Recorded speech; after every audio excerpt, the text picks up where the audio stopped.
We have an update tonight on an accident we first told you about yesterday.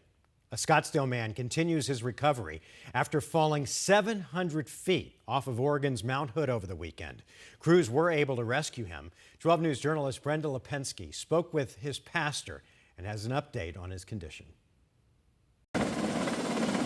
The Oregon National Guard performing a hot landing rescue on Mount Hood after 55-year-old climber Chris Zurezinski fell 700 feet. And this to me is a miracle. This is not something that you just survive a 700-foot fall and come out with fractures that are minor in comparison to what it could have been. Pastor Gene James has known Chris for years. He says Chris has always had an eye for adventure. His goal was to climb every major peak in the United States, and he had done most of them, and his goal was to finish them by the end of this year. After hearing from the family, Pastor James ties Chris's survival and recovery back to faith.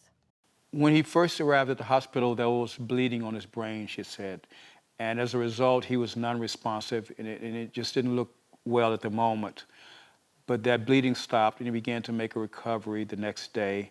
And by the third day, which is, I think, yesterday, he was began to speak. And now he's starting to, he's very responsive now, very alert. A statement from the family says Chris was prepared and outfitted with proper gear, with Chris jokingly saying, "It's crazy. Out of all the hikes I've successfully completed, this is the one that makes the news." Grateful friends and family hoping for a full recovery. And we're just looking forward to him just getting back there and beating Mount Hood. Brenda Lipinski, 12 News. Okay, Brenda, thanks. Well,